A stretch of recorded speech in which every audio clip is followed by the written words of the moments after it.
The story of Rome begins not with certainty, but with myth and legend intertwined with fragments of historical truth. According to Roman tradition, twin brothers Romulus and Remus were born to a Vestal virgin named Rhea Silvia and the god Mars. Fearing these divine children, a jealous king ordered them drowned in the Tiber. The river, perhaps knowing their destiny, carried them gently downstream, where they washed ashore at the future site of Rome. There, a she-wolf discovered the abandoned infants, nurturing them with her milk until a shepherd named Faustulus found and raised them as his own. As they grew into strong young men, they learned of their royal heritage and decided to establish a new settlement on the banks where they had been saved. But the brothers quarreled. In a moment that would echo through Roman history, Romulus killed Remus and became the sole founder of the new city. Standing atop what would later be called the Palatine Hill, Romulus marked the boundaries of Rome with a plough in the year we now call 753 before the Common Era, a date that Romans would later measure their history from. The early settlement was little more than a collection of thatched huts overlooking the Tiber, surrounded by stronger Etruscan cities to the north and Greek colonies to the south. To strengthen his nascent community, Romulus offered asylum to outlaws, exiles, and refugees from surrounding areas. This created a problem, a shortage of women, which Romulus solved through the famous episode known as the Rape of the Sabine Women, inviting the neighboring Sabines to a festival and then abducting their daughters as brides for Roman men. For nearly 2.5 centuries after Romulus, Rome was ruled by kings. 7 monarchs in total guided the early city's development, transforming it from a village into a significant regional power. After Romulus came Numa Pompilius, remembered as a wise and pious ruler who established many of Rome's religious traditions and institutions. He created the position of Pontifex Maximus, the chief priest, and established the Temple of Janus, whose doors would be closed only in times of peace, a rare occurrence in Roman history. The third king, Tullus Hostilius, expanded Roman territory through warfare against neighboring Alba Longa. Under his rule, Rome absorbed the Alban population after their defeat, establishing a pattern of assimilation that would serve Rome well throughout its history. The famous combat between the Heraci and Curiati triplets, representing Rome and Alba Longa respectively, dates from this period, a symbolic battle that decided the fate of both cities without full-scale war. Ancus Marcius, the fourth king, constructed Rome's first bridge across the Tiber and founded the port city of Ostia at the river's mouth, opening trade routes that would eventually connect Rome to the Mediterranean world. He also expanded the city's boundaries to include the Janiculum Hill, providing better defense for the growing settlement. With the fifth king, Tarquinius Priscus, Etruscan influence became prominent in Roman culture. He initiated the construction of the Great Temple of Jupiter on the Capitoline Hill and the Circus Maximus for chariot races. The massive drainage project of the Cloaca Maxima began under his rule, transforming the swampy valley between the hills into what would eventually become the Roman Forum. Servius Tullius, the sixth king, implemented Rome's first constitution, dividing citizens into classes based on wealth and military capability. This organization, known as the Centuriate Assembly, would remain fundamental to Roman military and political life for centuries. Servius also constructed the first defensive wall around the entire city, encompassing the famous 7 hills of Rome: the Palatine, Aventine, Capitoline, Quirinal, Viminal, Esquiline, and Caelian. The final king, Tarquinius Superbus, Tarquin the Proud, ruled as a tyrant. His reign saw impressive building projects, including the completion of the Temple of Jupiter. But his arrogance and cruelty alienated the Roman nobility. The breaking point came when his son Sextus Tarquinius raped Lucretia, a virtuous Roman noblewoman. This outrage provoked a rebellion led by Lucius Junius Brutus and Lucretia's husband Collatinus. In 509, the monarchy was overthrown. Tarquin and his family fled into exile, and the Roman Republic was born. This new system of government, designed to prevent the concentration of power in any single individual, would shape not only Rome's future, but influence political thought for millennia to come. Looking back at this foundational period, we can see how Rome's early experiences shaped its character. From its beginnings, Rome displayed remarkable adaptability, absorbing influences from Etruscans and Greeks while developing its own distinct identity. The early Romans established traditions of military discipline, practical engineering, and legal organization that would serve as foundations for their later empire. The city that began as a small cluster of villages grew to include multiple settlements across the 7 hills, connected by paths that would become the famous streets of Rome. By the end of the monarchy, the population had swelled to perhaps 35,000 people, making it one of the larger cities in central Italy, though still modest compared to what it would become. Roman society in this early period was organized around the family, with the paterfamilias, male head of household, wielding nearly absolute authority over his dependents. Religious observance was meticulous, with Romans believing that proper rituals maintained the pax deorum, peace with the gods, essential for the city's prosperity. As you drift deeper towards sleep, envision these early Romans, farmers and warriors, priests and craftsmen, laying the groundwork for what would become the eternal city. From simple beginnings on the Tiber's banks, Rome would eventually stretch its influence across 3 continents and establish an empire unlike any the world had seen before. But that expansion was still to come. For now, as the kings departed from history, Rome stood at the threshold of its Republican era, ready to embark on the path to greatness that would make its name immortal. As the last king of Rome fled into exile, the people stood at the dawn of a new era. The monarchy that had guided the city's early growth was gone, replaced by a bold experiment in governance that would shape the destiny of Rome for the next 5 centuries. The newly established republic was designed to prevent the concentration of power that had led to tyranny under Tarquinius Superbus.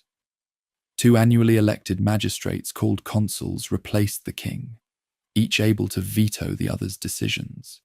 This system ensured that no single person could dominate Roman politics. Behind these consuls stood the Senate, a council of elders drawn from noble families, whose advice carried enormous weight, though it lacked formal legislative power. The early republic faced immediate threats to its existence. The exiled king sought allies among neighboring cities, while the powerful Etruscan lord Lars Porsena besieged Rome. According to legend, a Roman hero named Horatius Cocles held a bridge against the Etruscan army single-handedly, while his comrades destroyed it behind him, saving the city from capture. Rome's internal politics proved as challenging as its external enemies. The Republic was initially dominated by patricians, hereditary nobles who controlled both political and religious institutions. The majority of citizens, known as plebeians, found themselves excluded from power and often trapped in debt bondage to patrician landowners. This tension between the orders would shape Roman politics for centuries. The first major social crisis came when plebeian soldiers, the backbone of Rome's military might, withdrew from the city to the Sacred Mount in history's first recorded general strike. This drastic action forced patricians to create the office of tribune of the plebs, magistrates who could veto legislation harmful to plebeian interests. Tribunes were declared sacrosanct. Anyone who harmed them faced religious condemnation and death. The next significant development came with the creation of the 12 Tables, Rome's first written law code. Posted in the Forum for all to see, these laws brought transparency to what had been secretive legal procedures controlled by patricians. Though still favoring the elite in many respects, the 12 Tables represented a crucial step toward greater equality under the law and established the principle that laws should be public knowledge. As Rome resolved these internal challenges, it gradually expanded its influence throughout central Italy. The city fought numerous wars against neighboring peoples, the Volsci, Aequi, Sabines, and most significantly, the Etruscans. The conquest of the wealthy Etruscan city of Veii, just 12 miles to the north, doubled the territory under Roman control. This expansion faced a devastating setback when Celtic Gauls defeated the Roman army at the Allia River and proceeded to sack Rome itself. Most of the city was destroyed, though defenders held out on the Capitoline Hill. According to legend, sacred geese in the temple of Juno warned Romans of a night attack, saving the citadel. The Gauls eventually withdrew after receiving a ransom of gold, but the traumatic memory of this disaster would remain in Roman consciousness for centuries. Remarkably, Rome rebounded swiftly from this catastrophe. The city was rebuilt and stronger walls constructed. Within decades, Rome had defeated the Latin League, incorporating these related peoples into its growing state. Some Latin communities received full Roman citizenship, others partial rights, establishing patterns of graduated citizenship that would become a hallmark of Roman statecraft. The middle years of the Republic saw significant political reforms. The Licinian Sextian laws required that one consul must be a plebeian, opening the highest office to non-patricians. Over subsequent decades, plebeians gained access to all major magistracies and religious offices. While wealth rather than birth increasingly determined political opportunity, this process of social integration helped Rome avoid the destructive class conflicts that plagued many Greek city-states. Rome's growing power inevitably brought conflict with other regional powers. Through 3 grueling wars against the mountain peoples of central Italy, known as Samnites, Rome extended its control from coast to coast across the Italian peninsula. As Rome consolidated its position in central and southern Italy, it encountered the sophisticated Greek cities of Magna Graecia. The most powerful of these, Tarentum, felt threatened by Roman expansion and called for help from Pyrrhus, king of Epirus in Greece. Pyrrhus arrived in Italy with a formidable force, including war elephants previously unknown to Romans. Despite winning several battles against Roman armies, Pyrrhus suffered such heavy casualties that these Pyrrhic victories depleted his forces. After an unsuccessful campaign in Sicily, Pyrrhus returned to Greece, leaving the Greek cities to face Rome alone. Soon after, Tarentum fell, and Rome controlled the entire Italian peninsula south of the Po River. Rome's governance of this new Italian confederacy showed remarkable wisdom.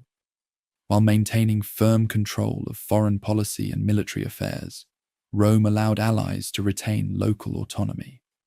The extension of various grades of citizenship and legal rights created incentives for loyalty. Roman colonies placed throughout the peninsula served dual purposes, rewarding veterans with land while establishing strategic military posts. This Italian alliance system would provide Rome with manpower resources that far outstripped any rival in the Mediterranean world, a decisive advantage in the conflicts to come. United Italy represented a geopolitical revolution in the ancient world, a large territorial state with centralized leadership, but flexible enough to accommodate local diversity. Rome's attention soon turned beyond Italy to Sicily, where Carthage, a powerful maritime empire centered in North Africa, controlled the western portion of the island. When a group of Italian mercenaries called Mamertines requested Roman protection against the Syracusans and Carthaginians in Sicily, Rome faced a momentous choice. Intervention would mean war with Carthage, a naval power with centuries of maritime experience that Rome lacked. The Senate's decision to accept the Mamertines' appeal triggered the First Punic War. This conflict forced Rome to develop naval capabilities from scratch. After early defeats, Romans captured a Carthaginian ship and used it as a template to build their own fleet. They equipped these vessels with a corvus, a boarding bridge, that allowed Roman soldiers to use their superior infantry skills in naval combat. Despite catastrophic losses to storms and battle, Roman persistence eventually prevailed. Carthage ceded Sicily to Rome, paying a substantial indemnity. The Second Punic War brought Rome closer to destruction than any conflict since the Gallic sack. The brilliant Carthaginian general Hannibal Barca led an army, complete with war elephants, from Spain across the Alps into Italy. He inflicted 3 catastrophic defeats on Roman armies at the Trebia River, Lake Trasimene, and most devastatingly at Cannae, where perhaps 50,000 Romans perished in a single day. Despite these disasters, Rome refused to surrender. While Hannibal marched through Italy, gaining allies among disaffected Roman subjects, Rome raised new armies. The general Quintus Fabius Maximus adopted delaying tactics, avoiding direct confrontation, while a young commander named Scipio took the war to Spain and then Africa. Faced with a threat to Carthage itself, Hannibal was recalled from Italy. At the Battle of Zama, Scipio, now called Africanus, defeated Hannibal, ending the war. Carthage surrendered its navy, its overseas territories, and its political independence, becoming a Roman tributary state. Victory over Carthage established Rome as the dominant power in the Western Mediterranean. Roman attention turned eastward to the Hellenistic kingdoms that had emerged from Alexander the Great's empire.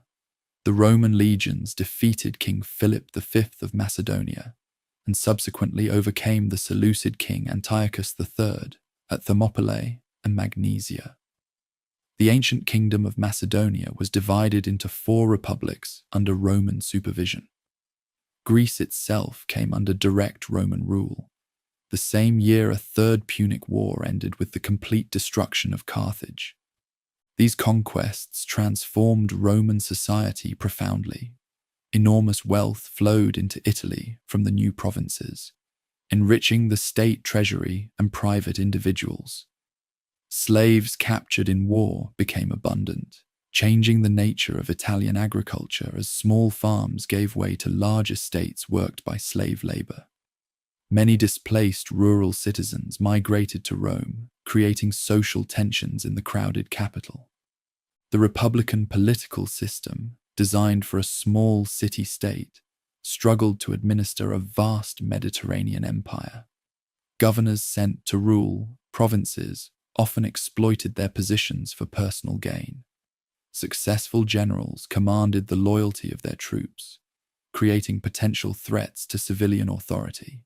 The traditional values of simplicity, duty, and self-sacrifice that Romans called mos maiorum, the way of the elders, seemed to wane as luxury and ambition increased. These changes set the stage for the tumultuous final century of the Republic. Tiberius Gracchus was elected tribune and proposed redistributing public land to address rural poverty. His legislation provoked fierce opposition from wealthy senators who eventually murdered him, the first political assassination in Rome for centuries. A decade later, his brother Gaius Gracchus met a similar fate after proposing more radical reforms, including grain subsidies for urban citizens. These events shattered the traditional consensus of the ruling elite and established political violence as a tool in Roman politics. In the decades that followed, ambitious generals like Marius and Sulla used their military power to intervene in political disputes. Sulla's march on Rome marked the first time a Roman general turned his army against the city itself.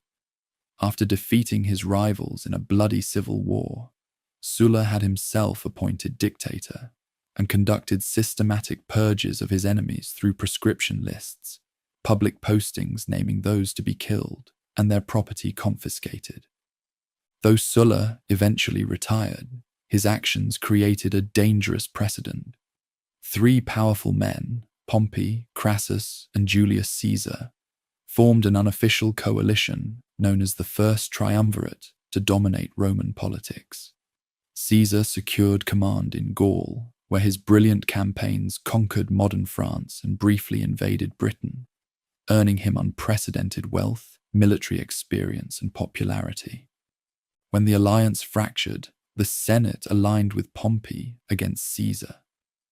Ordered to surrender his command, Caesar instead crossed the Rubicon River with his army, igniting civil war with the famous declaration, "The die is cast." After defeating Pompey's forces, Caesar became dictator of Rome, implementing numerous reforms, including a new calendar.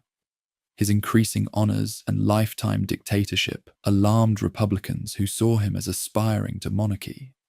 On the Ides of March, conspirators led by Brutus and Cassius assassinated Caesar in the Senate House. Rather than restoring the Republic, Caesar's murder triggered renewed civil war. His adopted son, Octavian, joined with Mark Antony and Lepidus in the Second Triumvirate to hunt down Caesar's killers. After defeating Brutus and Cassius at Philippi, the triumvirs divided the Roman world among themselves. Inevitable tensions emerged, particularly between Octavian in the west and Antony in the east, where he allied himself with Egypt's queen Cleopatra VII. The final showdown came at Actium, where Octavian's forces under Agrippa defeated the combined fleet of Antony and Cleopatra. The lovers fled to Egypt, where they later committed suicide. Octavian, now sole ruler of Rome's vast territories, carefully avoided Caesar's mistakes. While accumulating unprecedented personal power, he maintained republican facades, referring to himself as princeps, first citizen, rather than king or dictator. The Senate awarded him the title Augustus, marking the effective end of the Republic and the beginning of the Roman Empire. The Republic's legacy was complex. Its constitutional balance had ultimately failed to prevent civil war and dictatorship. Yet during its 5 centuries, Rome had evolved from a small Italian city-state to master of the Mediterranean world. Republican institutions would continue in name under the emperors, and republican ideals of liberty, civic duty, and constitutional government would echo through Western political thought for millennia to come. As Octavian stood before the Senate in January of the year we now mark as 27 before the Common Era, Rome stood at a crossroads. The republic that had governed for 5 centuries lay in ruins after decades of civil war. Yet rather than claiming outright monarchy, Octavian performed a careful political dance. He announced the restoration of power to the Senate and people of Rome, seemingly relinquishing the extraordinary authority he had accumulated.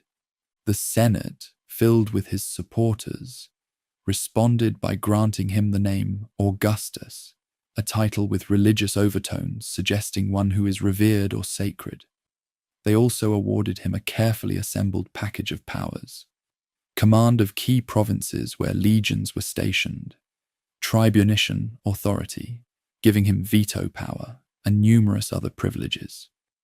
This moment marked the birth of what historians call the Principate, a system where Augustus ruled as first citizen rather than king, maintaining the facade of republican government while wielding unprecedented personal power.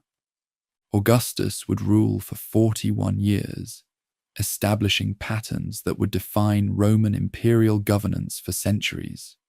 He reduced the army from 60 legions to 28, settling veterans in colonies throughout Italy and the provinces.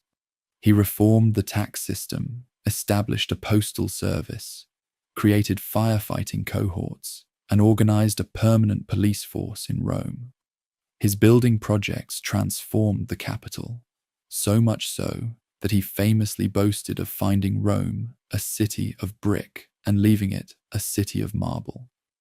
In foreign affairs, Augustus secured and expanded Roman frontiers. Germanic tribes were pushed back beyond the Rhine, while the empire's boundary in the east was secured through diplomacy with the Parthian Empire. Spain was finally fully conquered after centuries of resistance, and the Danube became Rome's northern frontier in Europe. Perhaps most crucially, Augustus created a stable system of succession, something that had eluded the Republic in its final decades. Having no son, he gradually elevated his stepson Tiberius to prominence, ensuring a smooth transfer of power upon his death. Tiberius, a capable general but reluctant ruler, began a dynasty known as the Julio-Claudians that would govern Rome for more than 50 years. His rule started well, but grew increasingly dark after he withdrew to the island of Capri, leaving affairs of state to the ambitious Praetorian prefect Sejanus. After uncovering Sejanus's plot to seize power, Tiberius launched a wave of treason trials that spread fear through the Roman aristocracy. Tiberius was succeeded by his grandnephew Caligula, whose early promise devolved into apparent madness. Stories of his excesses, cruelty, and bizarre behavior, including plans to make his horse a consul, may be exaggerated, but his assassination after just 4 years of rule speaks to his unpopularity among the Roman elite. The Praetorian Guard, the emperor's household troops, then elevated Claudius to the throne. Despite physical disabilities that had led his family to sideline him, Claudius proved an able administrator. During his 13-year reign, he expanded the empire, conquering Britain and incorporating new provinces in the east. He also extended citizenship more widely and admitted Gauls to the Senate, recognizing that Rome's future lay in provincial integration rather than Italian domination. The Julio-Claudian dynasty ended with Nero, who began his reign promisingly under the guidance of the philosopher Seneca and the Praetorian prefect Burrus. As he asserted his independence, however, his rule grew tyrannical. He had his mother, Agrippina, murdered, kicked his pregnant wife to death, and persecuted Christians after the Great Fire of Rome.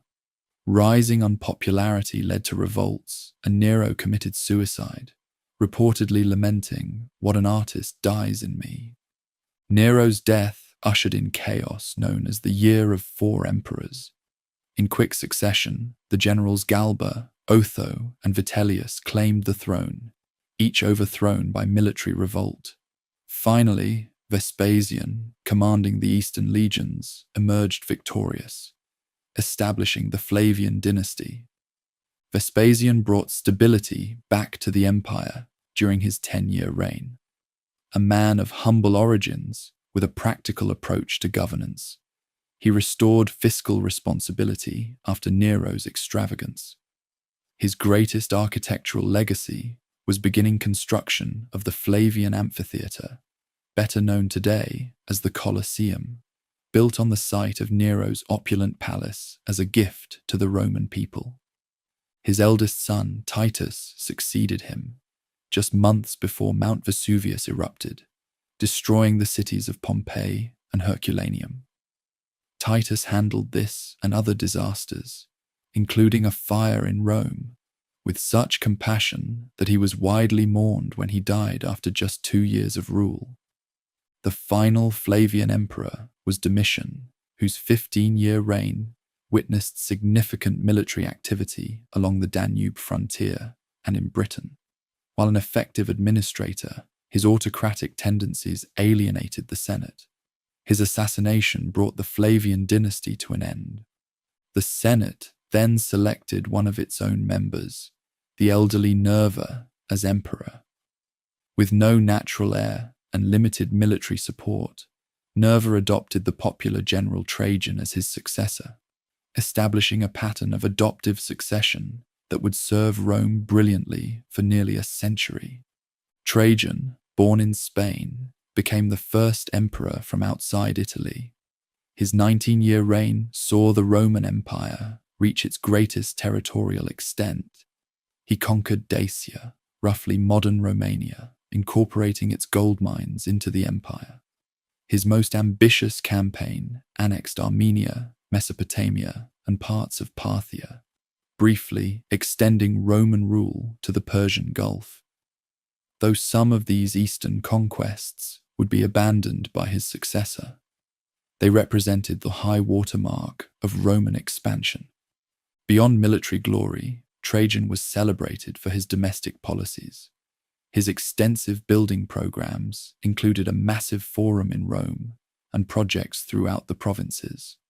He established the Alimenta, a welfare program providing support for poor children in Italy, and was generally regarded even by later Romans as the optimal emperor against whom others were measured. On his deathbed, Trajan may have adopted his relative Hadrian, though some suspected the adoption was fabricated by Hadrian's supporters. Regardless, Hadrian became emperor and immediately shifted imperial policy. Recognizing that the empire had reached its practical limits, he withdrew from Trajan's eastern conquests and focused on consolidation rather than expansion. Hadrian spent more than half his 21-year reign traveling throughout the provinces, often walking on foot with his troops while inspecting frontier defenses. In Britain, he ordered the construction of a massive wall spanning the island's narrow northern waste, creating a barrier against tribal incursions that stands partially intact today. Similar frontier works were strengthened throughout the empire, establishing clear boundaries in place of continued expansion. A lover of Greek culture who wore a beard in the Hellenic fashion, unlike his clean-shaven predecessors, Hadrian spent extensive time in Athens, completing the massive temple of Olympian Zeus begun centuries earlier. His architectural legacy in Rome included the Pantheon, with its revolutionary concrete dome, still standing today as testament to Roman engineering brilliance. Hadrian's chosen successor, Antoninus Pius, ruled for 23 remarkably peaceful years. His reign saw no major wars or internal disturbances, allowing the empire to prosper. Continuing the tradition of adoption, Antoninus selected Marcus Aurelius as his heir, with the provision that Marcus in turn adopt Lucius Verus as co-emperor. Marcus Aurelius, a devoted Stoic philosopher whose meditations remain widely read today, found his reign dominated by military challenges despite his philosophical nature. Germanic tribes, possibly pushed westward by population movements deeper in Europe and Asia, began pressing against Roman frontiers on the Danube in greater numbers than before. While Marcus and Lucius initially ruled jointly, Lucius' death left Marcus in sole command during increasingly difficult times. Beyond external threats, the empire faced a devastating pandemic known as the Antonine Plague, possibly smallpox, brought back by troops from campaigns in the east. This disease killed perhaps 5 million people throughout Roman territories, weakening both military and economic strength at a critical juncture. Despite these challenges, Marcus Aurelius maintained the frontiers and even planned to create new provinces beyond the Danube before his death. Unlike his predecessors, who chose the most qualified successor through adoption, Marcus allowed his biological son, Commodus, to succeed him, a decision that would have dire consequences for Rome. Looking back across this 2-century span from Augustus to Marcus Aurelius, this era represents the Roman Empire at its zenith. The population reached perhaps 70 million people living in relative security under the Pax Romana, or Roman peace. A vast network of roads, totaling over 250,000 miles, facilitated trade, communication, and military movement throughout the Mediterranean basin and beyond. Cities flourished with public amenities unknown in earlier ages, aqueducts delivering fresh water, public baths, theatres, and forums. Roman law, increasingly sophisticated and humane, was administered across 3 continents. Literature and art thrived during this period as well. Virgil's epic poem, the Aeneid, Ovid's Metamorphoses, the histories of Tacitus, the biographies of Suetonius, and the letters of Pliny the Younger all date from this era. While innovations in science lagged behind literary achievements, practical knowledge in fields like architecture, engineering, agriculture, and medicine made daily life for Romans more comfortable than for any large population before them. Perhaps most significantly, this period saw the birth and early spread of Christianity. Jesus of Nazareth lived and died during the reign of Tiberius, and the new religion slowly spread throughout the empire despite sporadic persecution. By the time of Marcus Aurelius, Christian communities existed in most major cities, laying foundations for developments that would transform the later empire. The early empire also witnessed the increasing importance of the provinces. Italy lost its privileged position as emperors from Spain, and beyond assumed the purple. Citizenship was gradually extended more widely, culminating generations later in its grant to all free inhabitants of the empire. Trade networks connected distant regions, with goods flowing from as far as India and China into Roman markets. This remarkable era of stability and prosperity rested on several pillars. The Augustan settlement that balanced imperial power with respect for tradition. The adoption system that produced a series of capable rulers. Frontiers secure enough to prevent major invasions. And an economy that, despite its limitations by modern standards, generated sufficient surplus to maintain urban civilization and a standing army of nearly 400,000 men. As Marcus Aurelius drew his final breath on the Danubian frontier, none could foresee that this golden age was ending. The accession of Commodus would mark the beginning of troubles that would test the resilience of the imperial system in ways its creators never imagined. Yet the achievements of the early empire would echo through the centuries, creating an ideal of peace, prosperity, and good governance that would inspire civilizations long after Rome itself had fallen. The golden age of the Roman Empire began to dim as Commodus assumed the purple following the death of Marcus Aurelius. Unlike his philosophical father, Commodus had little interest in the burdens of governance. Handsome and athletic, he preferred the gladiatorial arena to the council chamber.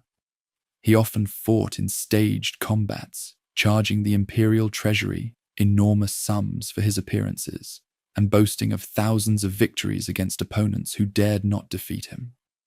While Commodus indulged his fantasies, renaming Rome Colonia Commodiana and styling himself as the reincarnation of Hercules, the machinery of empire continued functioning through the efforts of experienced administrators. Yet his capricious executions of senators and officials created a climate of fear. On the final day of the year, he was strangled in his bath by his wrestling partner Narcissus, part of a plot involving his inner circle, who feared they would be next to face his wrath. After Commodus's assassination, the venerable General Pertinax was elevated to the throne by the Senate. His attempts to restore discipline among the Praetorian Guard proved fatal. They murdered him after just 3 months, when he refused their demands for a special bonus. What followed was perhaps the most shameful episode in Roman history. The Praetorians literally auctioned the empire to the highest bidder. Didius Julianus, a wealthy senator, won this dubious honor, but his reign lasted only 66 days. Provincial armies, disgusted by events in Rome, put forward their own commanders as imperial candidates.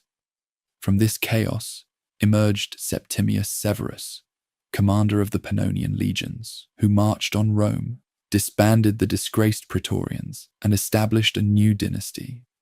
Severus was a capable soldier who secured his position through a combination of military victories and ruthless elimination of rivals. Born in Leptis Magna in North Africa, he was the first emperor from that continent and spoke Latin with an accent.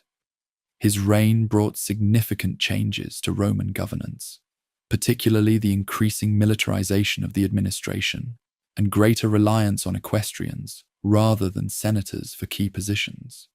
During his 18-year rule, Severus conducted successful campaigns in the east against the Parthian Empire, creating the new province of Mesopotamia with its rich farmlands.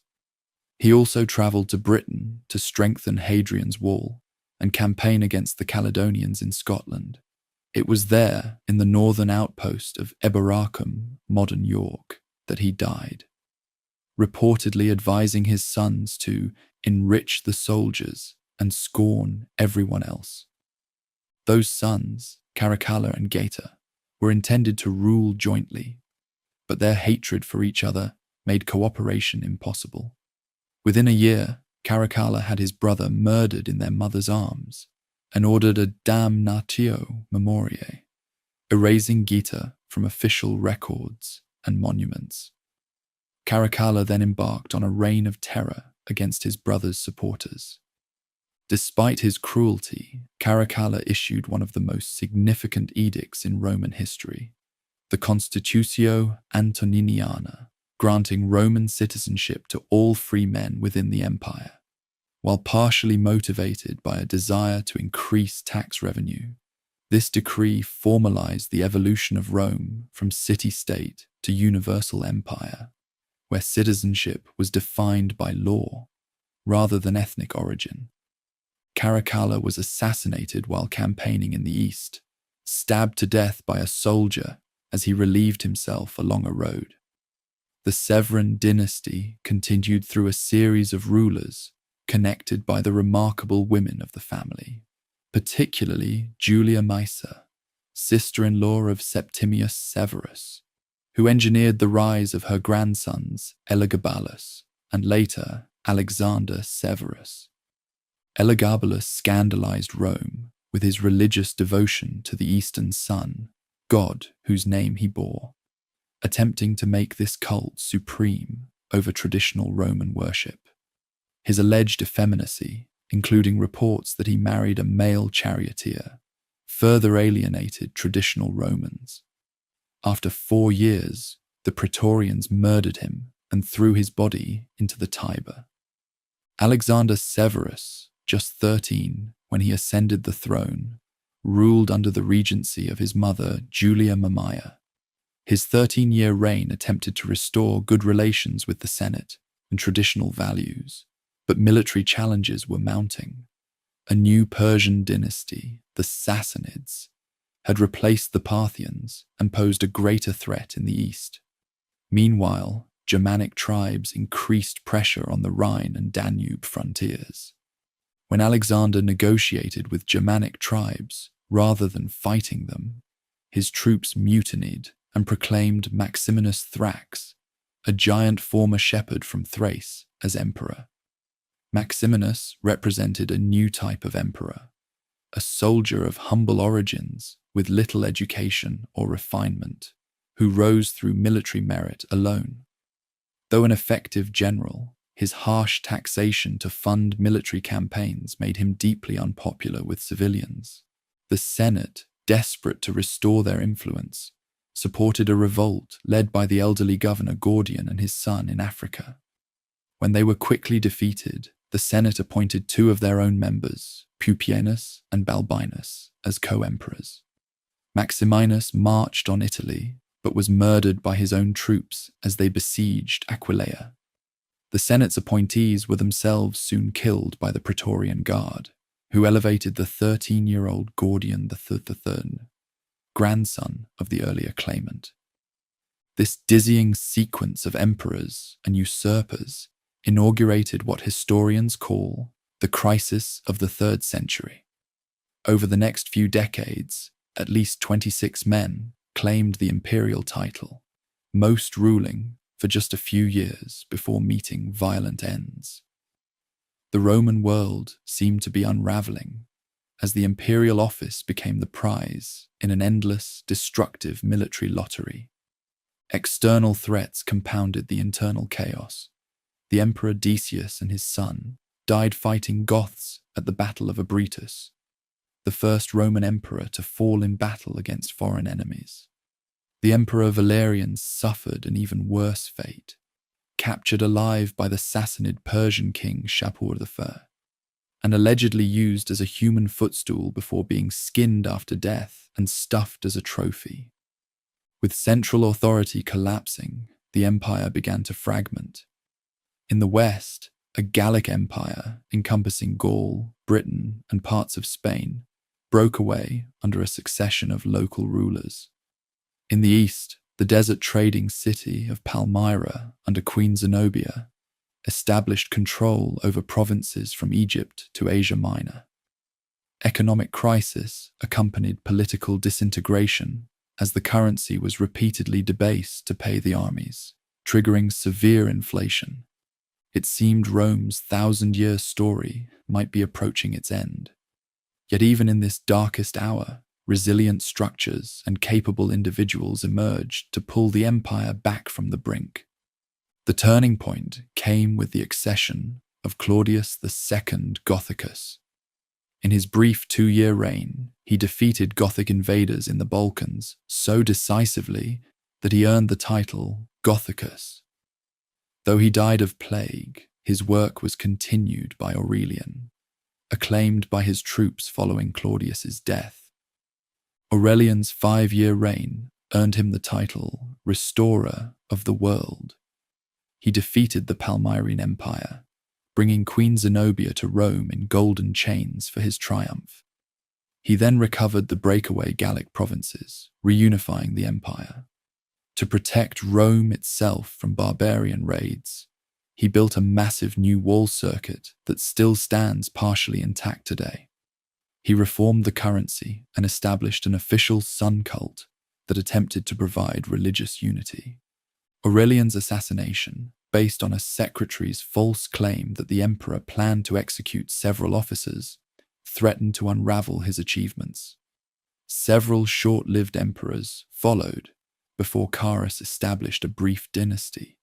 While campaigning successfully against Persia, Carus allegedly died when his tent was struck by lightning, though assassination remains possible.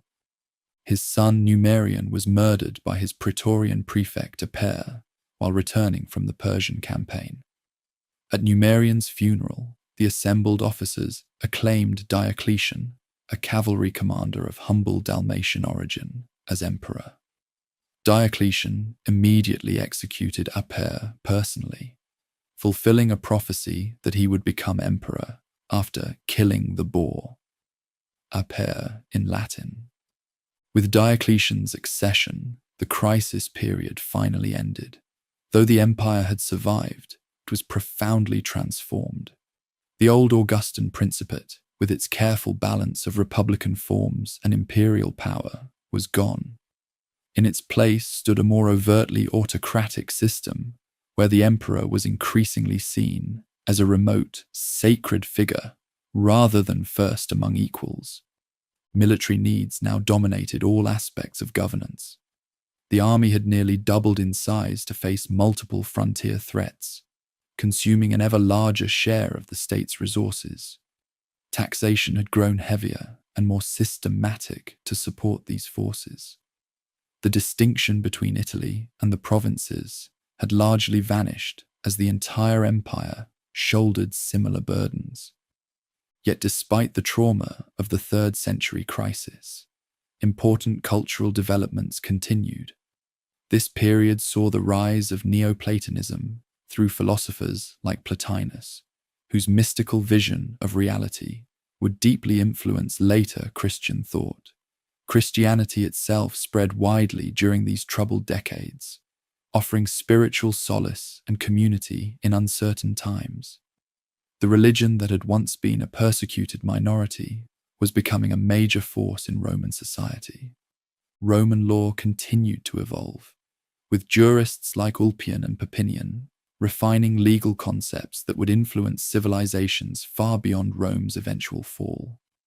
Despite economic difficulties, Roman engineering still produced remarkable works, from Aurelian's walls to public buildings throughout the provinces. As the 3rd century closed, the empire that Diocletian inherited was wounded but not defeated. The coming reforms would reshape Rome's government completely, creating a new imperial system capable of meeting the challenges of a changing world. The transition from the early empire of Augustus to the late Roman world was complete, a transformation forged in the crucible of crisis and recovery. As Diocletian stood victorious after claiming the purple, the Roman world lay exhausted from a half-century of crisis. Drawing lessons from this turmoil, the new emperor would reshape imperial governance more dramatically than anyone since Augustus. Born to a humble family in Dalmatia, on the Adriatic coast, Diocletian had risen through military service without the benefit of aristocratic connections. This outsider's perspective perhaps allowed him to see more clearly the systemic problems facing Rome. The empire had grown too vast and complex for a single ruler to manage effectively. Military emergencies on one frontier often required the emperor's presence just as crises erupted elsewhere. Recognizing this reality, Diocletian took the unprecedented step of appointing a co-emperor. He elevated his fellow officer Maximian to the rank of Augustus, assigning him responsibility for the western provinces, while Diocletian focused on the east. This division proved insufficient, so Diocletian expanded the imperial college further by appointing 2 junior emperors called Caesars, Galerius in the east and Constantius Chlorus in the west. This system, known as the Tetrarchy or Rule of Four, divided administrative responsibilities while maintaining the fiction of a unified empire. Each tetrarch governed a quarter of Roman territory from his own capital city, as Rome itself lost its central role. The arrangement included a plan for orderly succession. After 20 years, the senior Augusti would retire, allowing the Caesars to be promoted and select new junior colleagues. This mechanism aimed to prevent the succession crises that had plagued the 3rd century. Beyond restructuring imperial leadership, Diocletian reorganized the empire's administrative geography. Provinces were subdivided into smaller units, nearly doubling their number, but making them more manageable. These provinces were grouped into 12 dioceses, themselves organized into 4 prefectures, corresponding to each tetrarch's territory. This arrangement created multiple layers of oversight intended to reduce corruption and improve efficiency. The military underwent similar reorganization. Diocletian separated civil and military authority, which had traditionally been combined in provincial governors. He substantially increased the size of the army to address multiple frontier threats simultaneously. To limit the power of potentially rebellious generals, he reduced the size of provincial armies, while creating a central mobile reserve that could respond to crises. These expanded military and administrative structures required greater resources. Diocletian implemented a comprehensive census to identify taxable wealth and individuals. His new tax system required payment in kind, rather than increasingly worthless currency, with set quotas of produce and goods collected from each region. To ensure essential services continued, Diocletian mandated hereditary occupations for certain vital professions, binding sons to follow their fathers' trades. While these reforms stabilized the empire, they came at the cost of significantly increased state control over individual lives.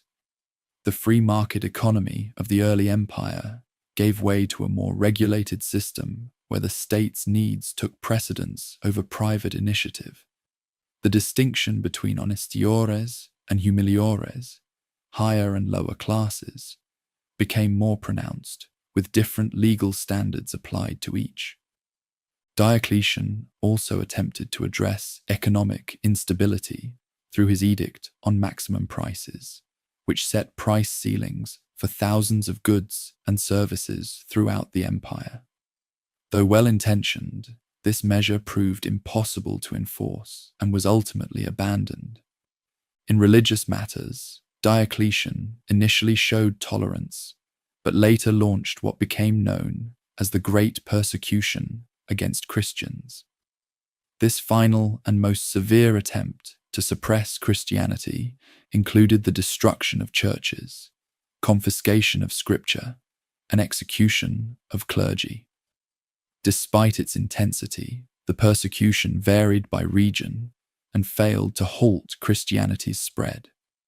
True to his succession plan, Diocletian took the unprecedented step of voluntarily retiring, compelling his co-Augustus Maximian to do the same. He spent his remaining years cultivating cabbages at his palace in Split on the Dalmatian coast, reportedly telling visitors that only someone who had been emperor could understand the pleasures of retirement. The carefully designed tetrarchic system collapsed almost immediately after its creator's retirement. The succession plans were undermined by dynastic sentiment, as troops proclaimed Constantine, son of Constantius Chlorus, and Maxentius, son of Maximian, as emperors. The following years saw complex power struggles as various claimants fought for supremacy. Constantine emerged victorious from these conflicts. According to Christian tradition, before the crucial battle of the Milvian Bridge against Maxentius, Constantine saw a vision of a cross in the sky with the words, "In this sign, conquer." Whether motivated by genuine conversion or political calculation, Constantine's embrace of Christianity would transform the Roman world. The Edict of Milan, issued jointly with his eastern colleague Licinius, formally ended the persecution of Christians and restored their confiscated property. Though not making Christianity the official state religion, the edict granted it legal status and imperial favor. Constantine later defeated Licinius to become sole ruler of a reunited empire. Perhaps Constantine's most consequential decision was founding a new capital on the site of the Greek city Byzantium. Dedicated as Constantinople, it occupied an unparalleled strategic position, controlling the strait between Europe and Asia. This new Christian city, free from Rome's pagan associations, would serve as the imperial capital for over 1,000 years. Constantine maintained many of Diocletian's administrative reforms while softening their harsher aspects. He created a new gold currency, the solidus, which maintained its value for centuries, bringing monetary stability after decades of inflation. His religious policies favored Christians without directly suppressing traditional worship, beginning a gradual transition that would accelerate under his successors. After Constantine's death, the empire passed to his 3 surviving sons, Constantine II, Constantius II, and Constans. Their reigns were marked by fratricidal conflict and continuing religious tensions, particularly surrounding the Arian controversy about Christ's divine nature. Constantius II emerged as sole emperor, ruling until his death. The brief reign of Julian the Apostate, Constantine's nephew, marked the last serious attempt to restore traditional Roman religion. Raised as a Christian, but secretly converting to paganism, Julian sought to revitalize classical culture and reduce Christian privileges during his 18-month rule.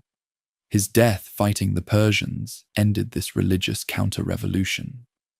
The emperors who followed Julian maintained Christianity's favored position.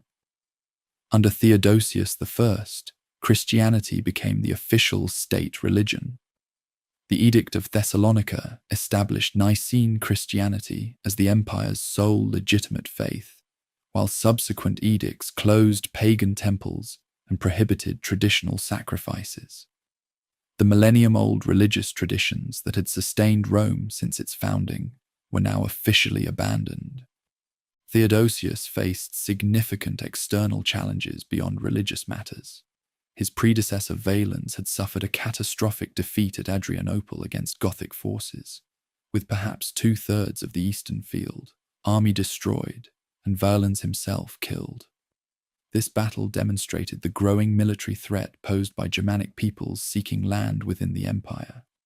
Rather than attempting to expel these Goths, Theodosius settled them within imperial territory as foederati, allied troops serving under their own leaders while acknowledging Roman sovereignty.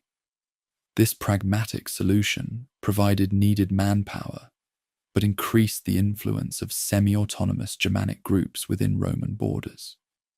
The late Roman military relied increasingly on such allied contingents and recruited heavily among Germanic peoples for regular units as well.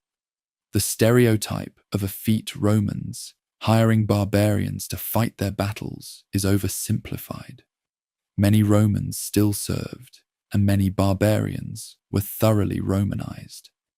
Nevertheless, the army's ethnic composition changed significantly from earlier centuries.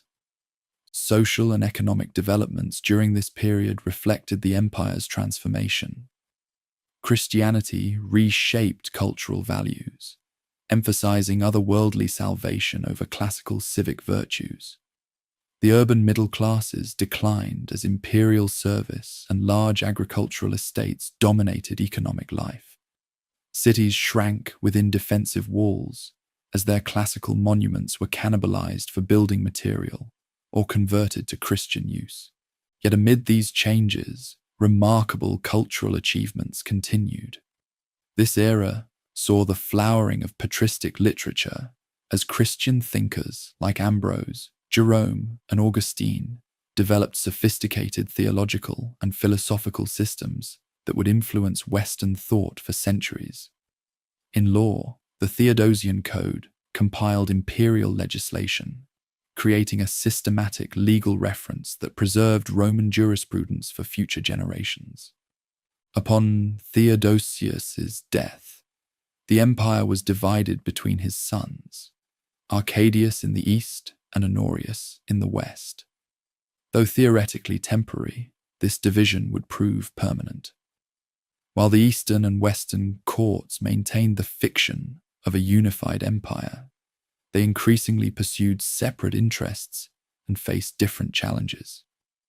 The eastern half, wealthier and better protected geographically, would endure for another 1,000 years as what modern historians call the Byzantine Empire, though its citizens continued to call themselves Romans. The western half faced existential challenges that would lead to its collapse within a single lifetime. As the 4th century closed, the transformed Roman state bore little resemblance to the Principate of Augustus. The emperor now ruled as an Oriental-style monarch, addressed as Dominus rather than Princeps. Officials bowed before the imperial presence, which was increasingly secluded behind elaborate court ceremonial. Christianity had displaced traditional religion, altering fundamental assumptions about society and human purpose. Yet for all these changes, the essential continuity of Roman governance remained. The empire still controlled roughly the same territories as under the Antonines. Latin and Greek remained the languages of administration. Roman law still regulated daily life. Citizens still identified as Romans, even as what that identity meant evolved with changing circumstances. The stage was now set for the final act of the Western Empire's long drama. As Germanic pressure on the frontiers increased and internal resources dwindled, the Western emperors would face challenges that would ultimately prove insurmountable. The coming century would witness the end of direct Roman rule in the West, even as the eastern half adapted and survived. As the 5th century dawned, the Roman world stood divided between the sons of Theodosius. While technically ruling a single empire, Arcadius in Constantinople and Honorius in Milan presided over increasingly separate realms. Both young emperors relied heavily on powerful advisors, Rufinus in the east and Stilicho in the west. The resulting court intrigues would weaken imperial authority at precisely the moment when Rome faced its greatest external challenge. The catalyst for the coming crisis was the arrival of the Huns from the Eurasian steppes. Their westward migration pushed Germanic peoples against and ultimately across the Roman frontiers in unprecedented numbers.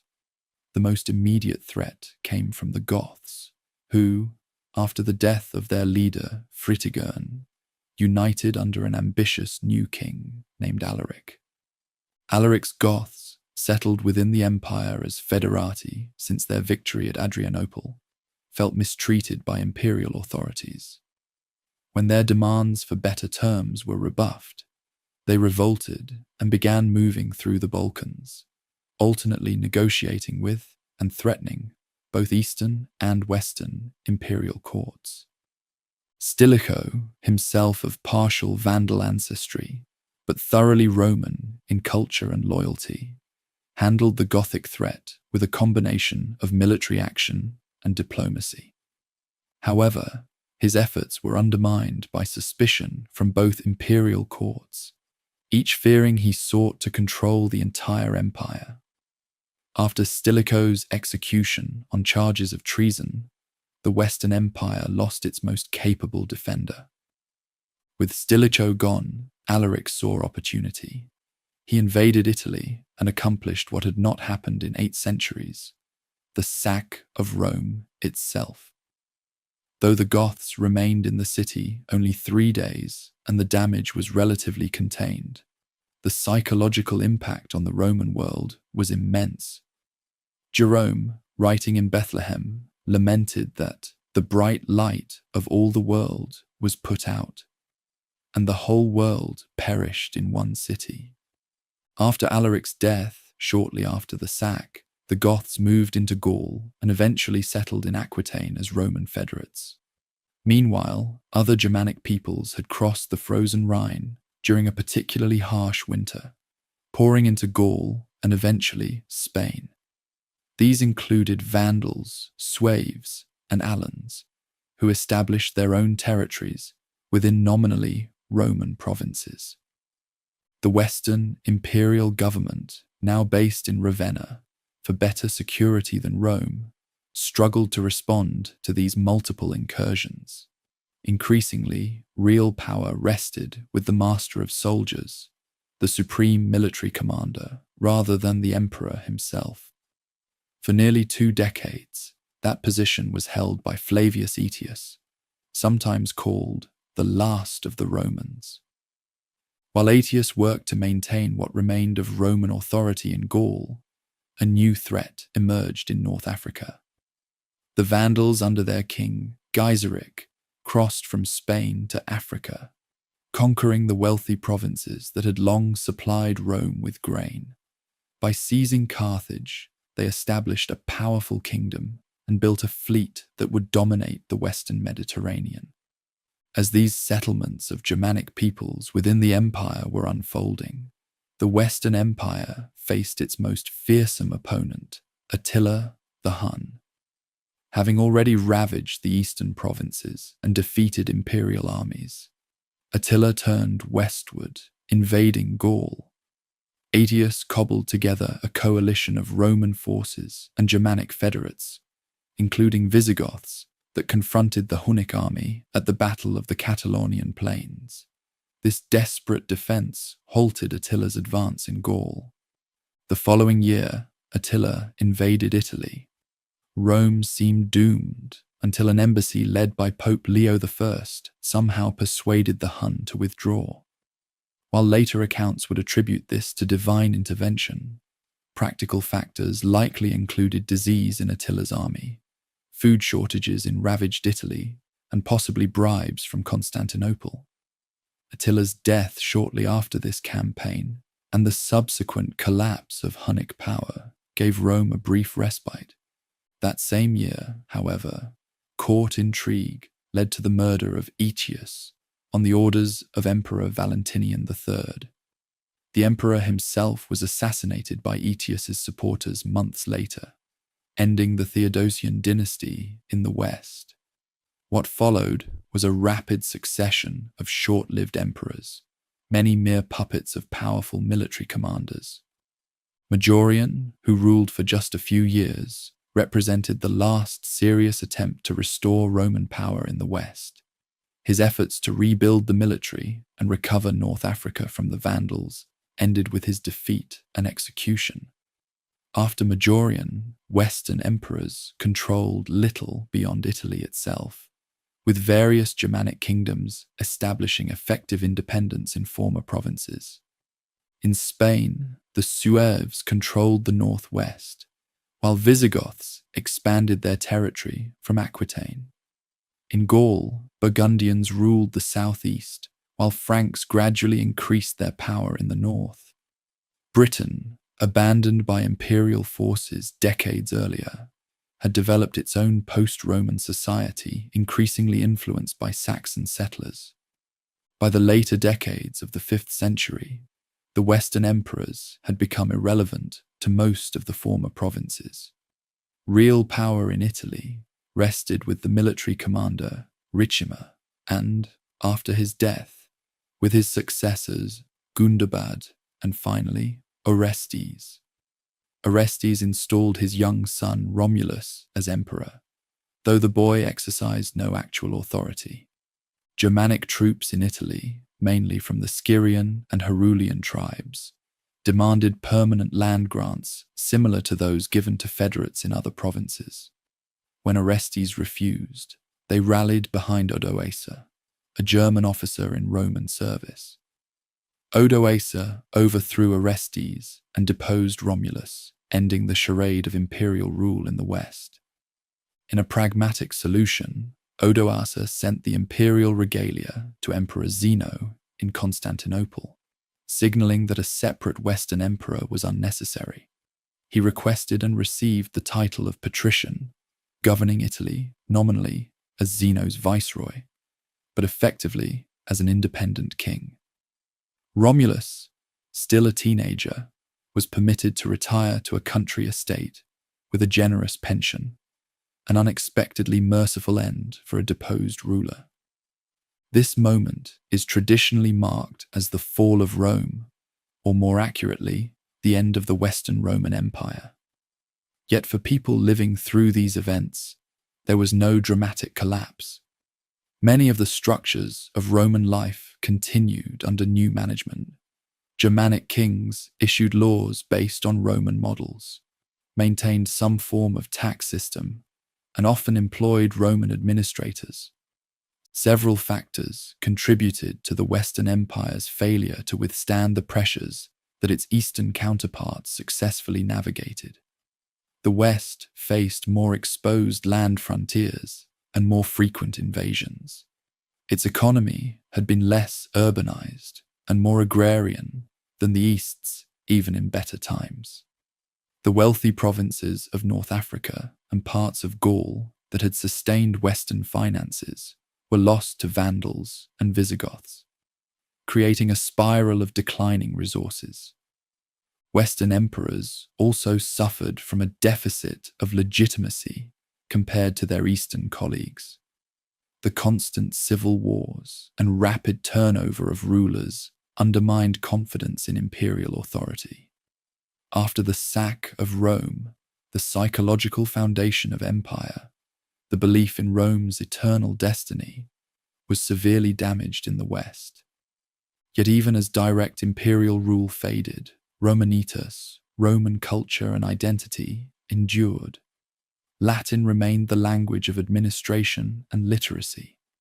The Catholic Church preserved Roman organizational structures and legal concepts. Aqueducts still carried water, and people still gathered in forums, even as new Germanic lords ruled from former imperial palaces. The end of the Western Empire did not mean the end of the Roman world. In the East, the empire continued to flourish from its magnificent capital at Constantinople. The Emperor Zeno and his successors considered themselves the legitimate rulers of the entire Roman world, including the lost western provinces that they hoped to someday recover. In Italy itself, Odoacer's rule would prove brief. Emperor Zeno authorized Theodoric, king of the Ostrogoths, to invade Italy and depose Odoacer. After defeating and eventually murdering his rival, Theodoric established a kingdom that represented one of the most successful syntheses of Roman and Germanic elements in the post-imperial West. As the Western provinces began their gradual transformation into what would eventually become medieval Europe, the idea of Rome retained its powerful grip on the imagination. Germanic kings sought recognition from Constantinople and coveted Roman titles. The church increasingly filled the administrative vacancy left by imperial retreat. And far to the east, the Roman Empire, now Greek-speaking and Christian, but still calling itself Roman, continued to uphold the legacy of Augustus and Constantine. The end of the Western Roman Empire thus marks not a cataclysmic collapse, but a significant transition point in a much longer process of transformation. The political structure created by Augustus 5 centuries earlier had finally failed in the West, but Roman civilization, like a great river dividing around an obstacle, would continue flowing through new channels in the medieval world to come. While the Western Roman Empire faded into history, its eastern counterpart continued to thrive. The citizens of this surviving realm never called themselves Byzantines, a term invented by modern historians. They proudly identified as Romans, Romaioi, in their increasingly Greek speech, the rightful inheritors of Caesar and Constantine. For nearly a millennium after the deposition of Romulus Augustulus, this Eastern Roman Empire would preserve and transform the legacy of Rome. As the 5th century closed, Emperor Zeno faced significant challenges. Religious controversies over the nature of Christ divided Eastern Christians, while Isaurian countrymen from Zeno's mountainous homeland dominated the court, breeding resentment among Constantinople's population. Yet the empire remained intact, with efficient tax collection, professional administration, and military security that the fragmented West could only envy. Zeno's successor, Anastasius, provided 27 years of capable governance.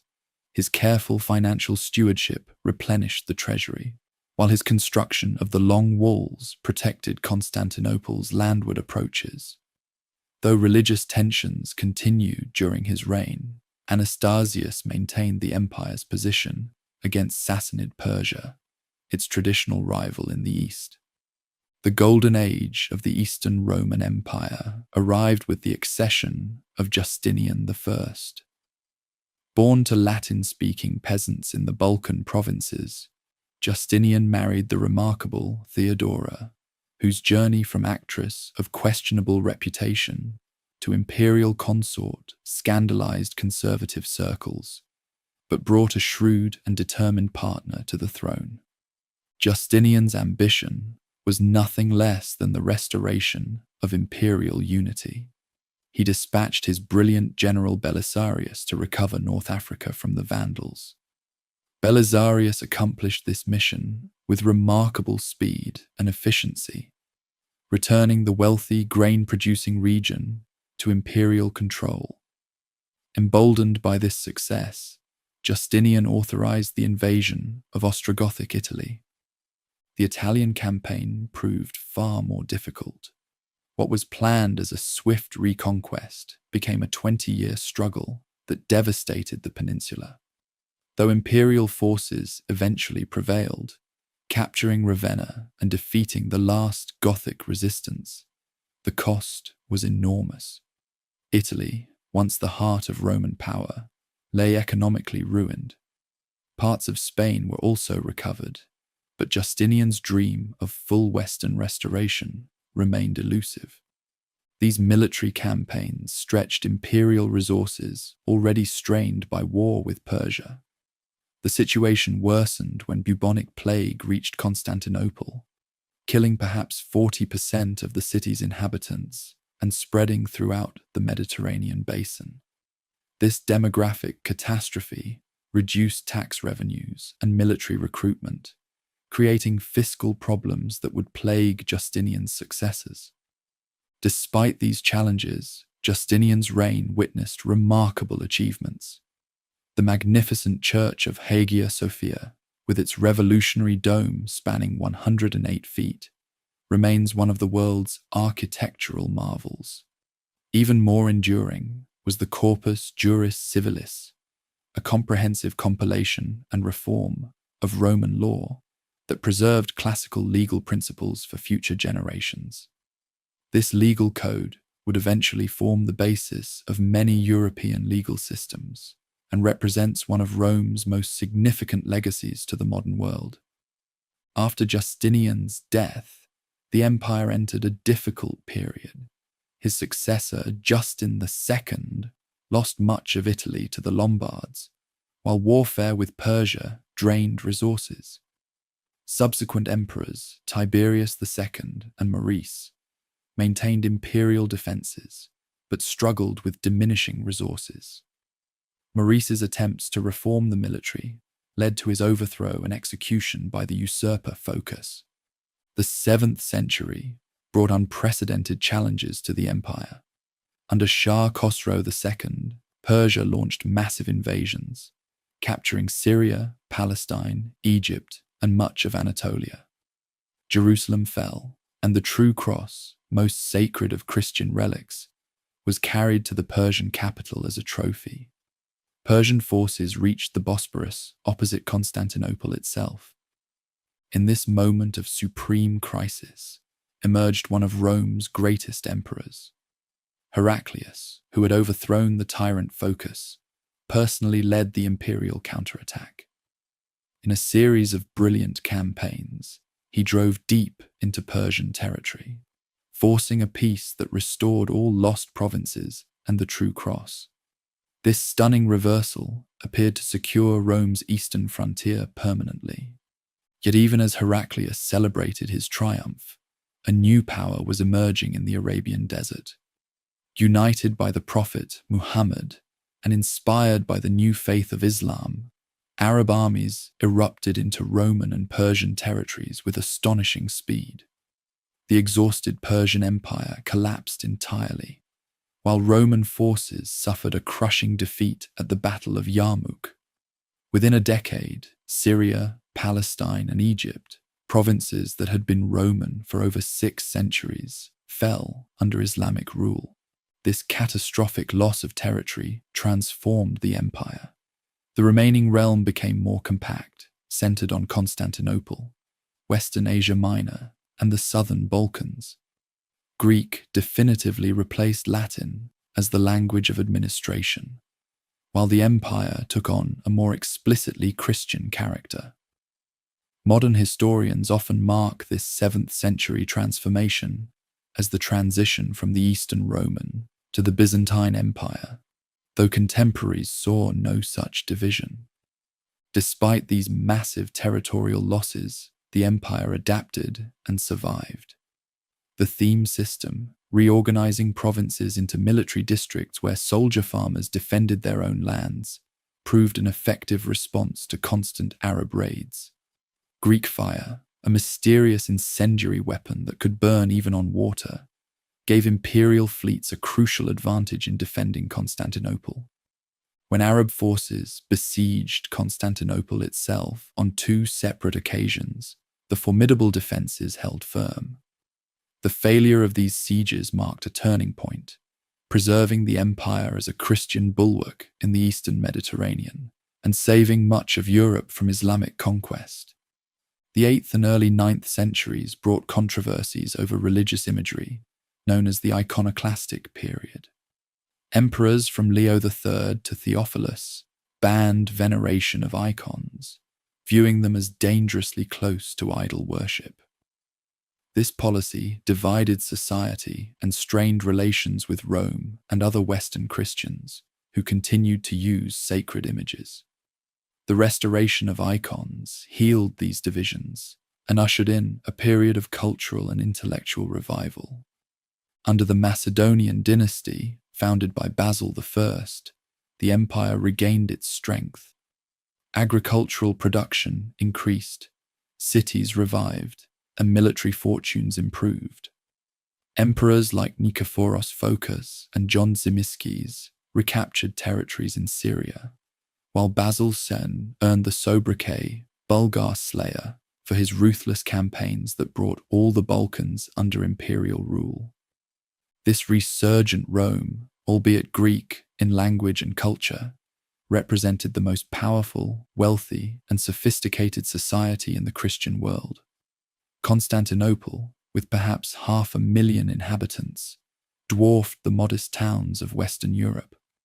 Its markets featured goods from as far as China and Scandinavia. Its churches gleamed with mosaics, and its scholars preserved ancient texts unknown in the West.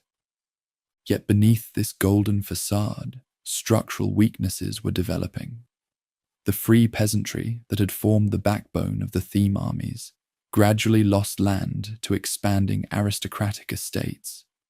Civil service positions increasingly became hereditary rather than merit-based. Religious differences with the Latin West widened, culminating in the schism that divided Christianity into Catholic and Orthodox branches. The pivotal disaster came at Manzikert, where Seljuk Turks defeated Emperor Romanos IV Diogenes and opened Anatolia, the empire's heartland, to Turkish settlement. Simultaneously, Normans conquered the last imperial possessions in Italy, and Pechenegs raided across the Danube. The empire that had seemed triumphant just decades earlier now fought for survival. The desperate appeal for Western aid by Emperor Alexios I Komnenos helped trigger the First Crusade. While Crusaders did establish states in the Holy Land, tensions between Latins and Greeks grew increasingly bitter. The Fourth Crusade infamously diverted to Constantinople itself, sacking the greatest Christian city in the world and establishing a short-lived Latin empire on its ruins. Though imperial forces recaptured Constantinople under Michael VIII Palaiologos, the restored empire was but a shadow of its former self. Italian merchant republics dominated its economy, while Serbian and Bulgarian states carved away Balkan territories. Most importantly, Turkish emirates controlled most of Anatolia, with the aggressive Ottoman state emerging as the greatest threat. The Ottoman Turks crossed into Europe, gradually encircling Constantinople. Despite desperate diplomatic efforts to secure Western aid, support proved minimal. Emperor Constantine XI faced the massive Ottoman army of Sultan Mehmed II with only a few thousand defenders when the final siege began in April. For 7 weeks, the ancient walls of Constantinople withstood Ottoman cannon fire. On May 29th, the final assault broke through. Constantine XI allegedly threw off his imperial regalia and died fighting alongside his soldiers as the city fell. Mehmed rode to Hagia Sophia, which became a mosque that same day. The Roman Empire, which had endured for 1,480 years since the accession of Augustus, finally ended. Yet its legacy lived on in many forms. The Ottoman sultans styled themselves as Caesars of Rome, ruling much of the former Byzantine territory. Moscow claimed the mantle of the Third Rome, preserving Orthodox Christianity and imperial traditions. Renaissance Italy rediscovered classical texts preserved by Byzantine scholars who fled west before and after Constantinople's fall. Most significantly, the Byzantine Empire had served as the crucial bridge between ancient and medieval worlds. It preserved Roman law, Greek philosophy, and early Christian theology through centuries when these might otherwise have been lost. Its elaborate diplomacy, sophisticated bureaucracy, and complex economy provided models far beyond its borders. The epic story that began with Romulus on the Palatine Hill had finally concluded. But Rome never truly fell. It transformed. As you drift towards sleep, imagine the echoes of Roman civilization continuing through the laws we follow, the languages we speak, the buildings we admire, and countless other aspects of our world that would be unrecognizable without the enduring legacy of Rome. Though the last emperor, bearing the title of Caesar, fell with Constantinople in 1453, Rome's influence echoes through the centuries to our present day. As you drift closer to sleep, let us reflect on the enduring legacy of this remarkable civilization that shaped our world in countless ways. Perhaps Rome's most significant contribution lies in the realm of law and governance. The Romans developed a sophisticated legal system that moved beyond the limited scope of earlier codes to address the complex needs of a diverse cosmopolitan society. Concepts we take for granted, the presumption of innocence, the importance of intent in criminal acts, the distinction between civil and criminal law all bear Roman fingerprints. Justinian's great legal compilation, the Corpus Juris Civilis, preserved these principles through the medieval period and into the modern era. When European nations developed their legal systems in the late medieval and early modern periods, they drew heavily on this Roman inheritance. Today, the civil law tradition that governs most of continental Europe, Latin America, and parts of Africa and Asia derives directly from Roman models. Even the common law tradition of England and its former colonies, while developing separately, absorbed many Roman concepts. Beyond specific legal provisions, Rome pioneered practices of public administration that would influence later states. The Romans created a professional civil service, systematic record-keeping, standardized weights and measures, regular censuses, and sophisticated tax systems. While these innovations might seem mundane, they formed the essential infrastructure that allowed complex societies to function.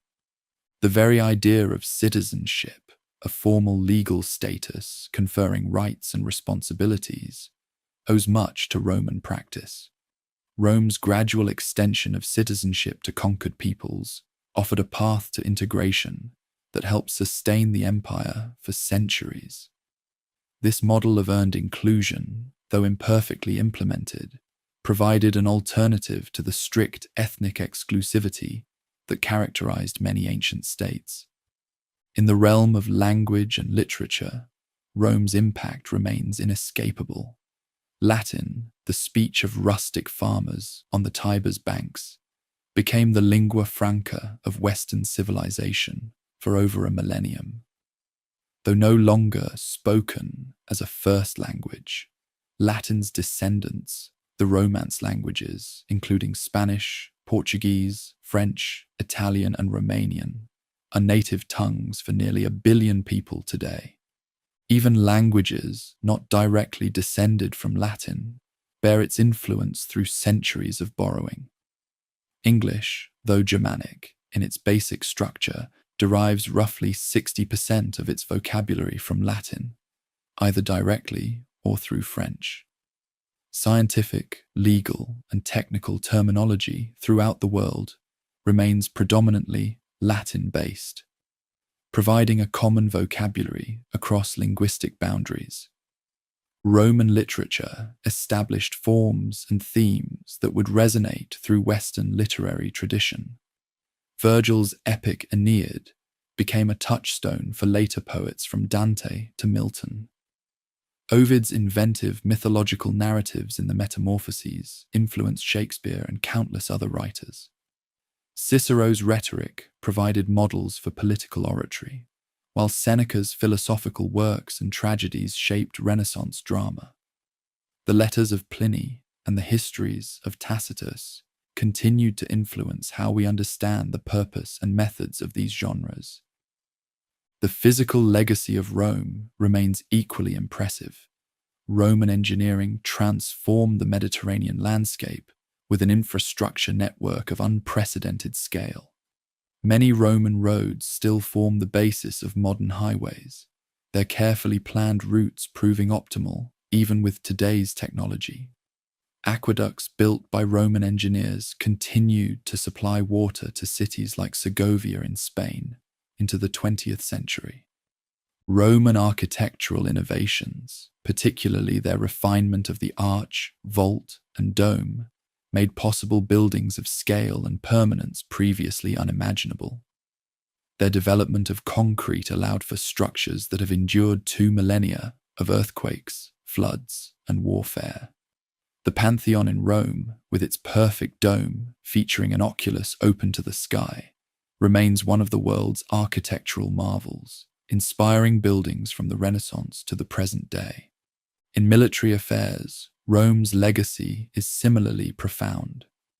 The legion, a flexible professional fighting force combining heavy infantry with specialized units, provided a model that would influence armed forces for centuries.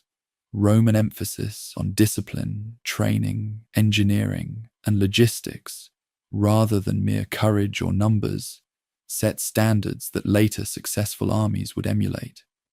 Military academies today still study Caesar's campaigns as exemplars of strategic and tactical brilliance. Rome's political legacy presents a more complex picture. The Republic, with its checks and balances, separation of powers, and term limits, influenced the framers of many modern constitutions, particularly America's founders. Yet Rome also demonstrated how republican institutions could be subverted by ambitious individuals, and how liberty might be traded for security and stability. The imperial system that replaced the republic similarly offered both positive and negative lessons for later generations. At its best, the Roman Empire provided good governance, security, and prosperity to diverse populations across 3 continents. At its worst, it demonstrated the dangers of autocracy, the corruption of absolute power, and the challenges of maintaining unity across vast territories and different cultures. Christianity, the world's largest religion, owes its global spread to the Roman context in which it developed. Early Christians utilized Roman roads, ships, and urban networks to disseminate their message. After Constantine's conversion, the imperial administrative framework provided a template for ecclesiastical organization, with dioceses often corresponding to Roman provincial boundaries. Even the title Pontifex Maximus, once held by Roman emperors as chief priest of the state religion, passed to the popes who lead the Catholic Church. Rome's cultural achievement lay not just in its original contributions, but in its genius for synthesis and transmission. Roman artists, philosophers, and scientists often adapted Greek models, but in doing so, they preserved and transmitted Greek achievements to later civilizations. Without Rome as intermediary, much of classical Greek thought might have been lost to the Western tradition. The idea of Rome itself became a powerful symbol long after the empire's fall. Throughout the medieval and early modern periods, political leaders sought to claim the Roman mantle. Charlemagne's coronation as Roman emperor in 800, the Byzantine ruler's identity as Romaioi, the Russian Tsars claimed to be heirs of the Third Rome, and the Habsburg Holy Roman Empire all reflect Rome's potent symbolic legacy. Even Nazi architecture and Mussolini's fascist imagery consciously evoked Roman imperial grandeur, showing the persistent, if sometimes misused, power of Roman symbolism. Perhaps most fundamentally, Rome bequeathed to later civilizations a cosmopolitan vision, the idea that diverse peoples could participate in a shared cultural and political community while maintaining aspects of their distinct identities. Though imperfectly realized in practice, this Roman ideal of a world brought together under law and common citizenship, rather than divided by ethnic or religious boundaries, remains a powerful aspiration in our own increasingly interconnected global society. Rome also demonstrated both the heights humanity can achieve and the depths to which it can sink. The same civilization that produced the wisdom of Marcus Aurelius also featured the excesses of Caligula. The society that built the Pantheon also staged the brutal gladiatorial games. This complex legacy reminds us that human achievements are always mixed with human failings, that civilization itself is always both inspiring and flawed. As you fall deeper into sleep, imagine how different our world would be without Rome's enduring influence. Our legal systems and languages, our architecture and engineering, our political institutions and religious organizations, all would be profoundly transformed without the Roman experience. From mundane details like the names of our months, to profound questions about citizenship and governance, Rome has shaped how we understand ourselves and our society. The Roman story, spanning more than 2 millennia from Romulus to the fall of Constantinople, offers a grand epic of human achievement, resilience, and adaptation. Through rises and falls, triumphs and disasters, the Roman world evolved while maintaining connections to its past. Even after the empire ceased to exist as a political entity, its shadow continued to influence everything that followed. As you drift off to sleep, take comfort in this continuity of human experience. The same stars that shone over Augustus as he transformed Rome from brick to marble now shine on us. The same human hopes, fears, and dreams that motivated Romans for security, prosperity, meaning, and beauty motivate us still. In that shared humanity lies perhaps Rome's most profound legacy of all,